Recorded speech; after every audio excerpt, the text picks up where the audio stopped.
Hi friends, welcome to my channel. ఈరోజు chicken curry తయారు చేయబోతున్నాను ఫ్రెండ్స్. కేజీ చికెన్, ఆనియన్స్, పచ్చిమిర్చి కట్ చేసి పక్క పెట్టుకోండి. నెక్స్ట్ అల్లం వెల్లుల్లి పేస్ట్ రోటీలు అయితే మిక్స్ చేసేస్తున్నాను, అది కూడా తెంచుకుని పక్కన పెట్టుకోండి. నేను కుక్కర్లో అయితే చేస్తున్నాను, ఇది మెత్తగా అనేది ఉడికిపోతుంది ఫ్రెండ్స్. తొందరగా అయిపోయాలని కుక్కర్లో చేస్తున్నాను. కుక్కర్ హీట్ ఎక్కిన తర్వాత ఆయిల్ వేసానండి.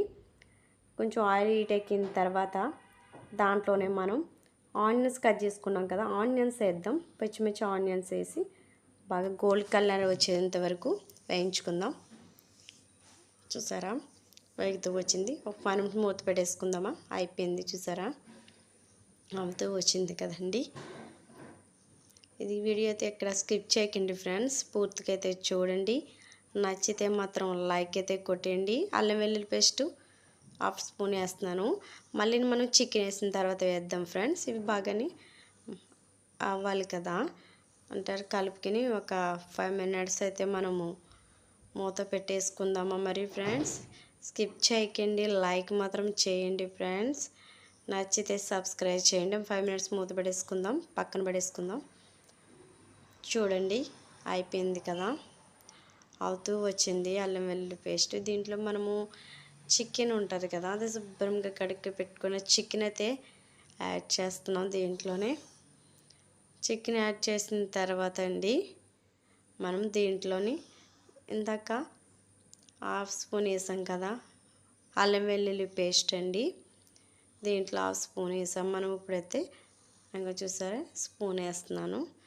అంటే ఇందాకైతే ఎక్కువైతే వేయలేదండి, ముక్కలకి ఉడకాలి కదా ఫ్రెండ్స్, అందుకు వేయలేదు. చూసారా, అయిపోయింది. మూత పెట్టుకుందాం. చూసారా, పసుపు అయితే యాడ్ చేస్తున్నాను. చిటికెడ పసుపు యాడ్ చేశాను. ఇప్పుడైతే మిక్స్ చేసుకుందాం ఫ్రెండ్స్, గట్టి పెట్టి.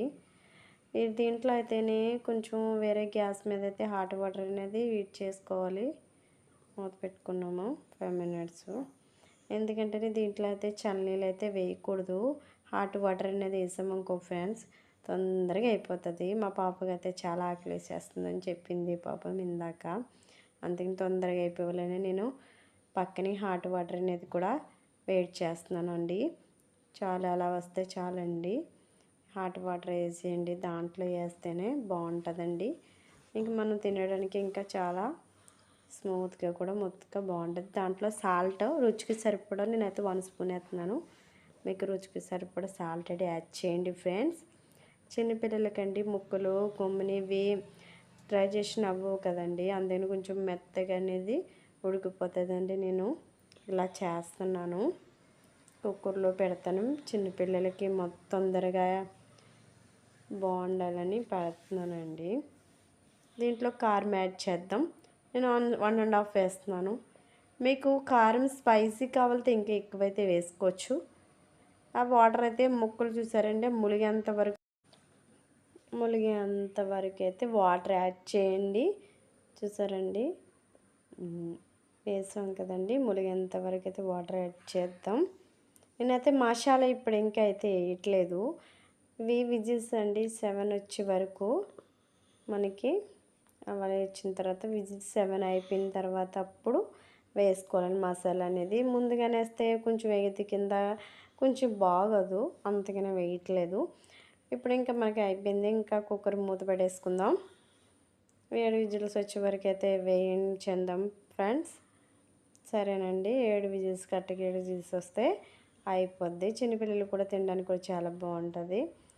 చిన్నపిల్లలకి ముక్కలన్నీ చిన్న పీసెస్కి చిన్నగా అయితేనే బాగుంటుంది. ఇది గొంతులో గట్టా ఇరుక్కుపోతాయి కదండి, అందుకును. ఈ లోపు అయితే నేను మసాలా అనేది ఇందాక అల్లం వెల్లుల్లి పేస్ట్ మసాలా అనేది రెడీ చేసుకుందామండి. నేను ఎప్పుడు రోటీలోనే ప్రిపేర్ చేస్తానండి, ఎప్పుడూని. దీంట్లో అయితే టేస్టీగా ఉంటుందండి మసాలా అనేది. అల్లం వెల్లుల్లి పేస్ట్ అయిపోయింది కదండి, ఇప్పుడు రోటీలో అనేది దంచుతున్నాను. మా పాప అయితే చూపిస్తాను చూడండి. మీకు చూసారండి ఎలాగొచ్చిందో. దాంట్లో కోడిగుడ్లు ఉన్నాయి కదండి, అవి ఇమ్మని చెప్తుంది. నేనైతే ఇంకా అవ్వలేదమ్మా, అవిన తర్వాత పెడతాను అంటున్నాను. నవ్వుతుంది తనైతేని. కూర్చోబెట్టేశాను, తనకి ఆకలి వేస్తుందని చెప్పాను కదా ఇందాక. ఇదైతే అయిపోతూ వచ్చింది. అందుకని తన కోసం అండి తొందరగా అయితే అయిపోయేలాగా నేను కుక్కర్లో పెడుతున్నాను. చూసారా అయిపోతూ వచ్చింది. ఈ లోపు అయితే ఇంకో చూడు విజిల్స్ కూడా స్టార్ట్ అయిపోయినాయండి. విజిల్స్ వచ్చేస్తున్నాయి. విజిల్స్ అయితే వస్తున్నాయి. మరి సింక్ నిండా అయితే సామాన్లు అయితే ఉండిపోయినాయి. ఖాళీ ఉండడం ఎందుకంటే ఇవి క్లీన్ చేద్దామని అని అనుకుంటున్నాను. ఇవైతే క్లీన్ చేయాలి తొందరగా అని. అయిపోయింది, క్లీన్ అయిపోయిందండి. ఇంకా కర్రీ అయితే చూద్దాము. కర్రీ దగ్గరికి వెళ్దాము మనం. సామాన్లు అయితే క్లీన్ అయిపోయినాయి కదా, అయిపోయినాయి కదండి. 7 విజిల్స్ వచ్చేసినాయి. కుక్కర్ మూత అనేది అలా తీయకండి, ఏదైనా గట్టిగా స్పూన్ కానీ పెట్టి అట్లా తీయండి ఫ్రెండ్స్. ఆవిరి అనేది బయటకు వచ్చేస్తుంది. గమ్ముని తొందరగా కావాలని కంగారులో అయితే మూత అయితే తీయకండి ఫ్రెండ్స్, చాలా డేంజర్. చూసారా కర్రీ అయితే అవుతూ వచ్చింది. నేను స్పైసీ కావాలంటే కారం వేసాను. ఇప్పుడైతే ఎగ్ వేస్తున్నానండి. ఇవి చూపించాను కదా చిన్న చిన్నవి. ముందుగానే వేస్తే అవి కొంచెము మిక్స్ అయిపోతాయి కాబట్టి అందుకని ఇప్పుడు వేస్తున్నాను లాస్ట్. దీంట్లోనే ఇప్పుడు మనం ఇందాక దంచుకున్నాం కదా మసాలా అనేదండి, మసాలా అనేది యాడ్ చేస్తున్నాను ఇప్పుడు. ముందుగానైతే నేను వేయనండి, ఎప్పుడైతే నేను వేస్తాను, క్లైమాక్స్లో వేస్తాను. వేసాను కదండి. ఇంకా వాటర్ అనేది ఏమీ యాడ్ చేయకూడదు. ఆల్రెడీ మనం వాటర్ వేసుకున్నాం కదండి. మూత పెట్టేసుకుందాం. కుక్కర్ అయితే మూత పెట్టక్కర్లేదు. ఈ మూత ఇలా జస్ట్ చిన్న మూత ఏమైనా ఉంటే పెట్టండి. చూసారా అవుతూ వచ్చింది కదా. లాస్ట్గా గార్నిష్ కొత్తిమీర అయితే గార్నిష్ చేద్దాం. కర్రీ అయితే చాలా బాగుంది కదా ఫ్రెండ్స్. ఈ రెసిపీ వచ్చి మీకైతే నచ్చిందైతే లైక్ చేయండి, సబ్స్క్రైబ్ చేయండి, మర్చిపోకండి ఫ్రెండ్స్. నా ఛానల్ అయితే మీరు స్కిప్ చేయకుండా ఎప్పుడు చూస్తూ ఉండండి. చూసారా కర్రీ అయితే అయిపోయింది. చూసారా ఎంత బాగుందో. మీకు కూడా నచ్చిందా ఫ్రెండ్స్? అయిపోయింది. పాపకి ఆకలేస్తుందని అన్నం అయితే తినిపించేస్తున్నాను. ఓకేనా, బాయ్.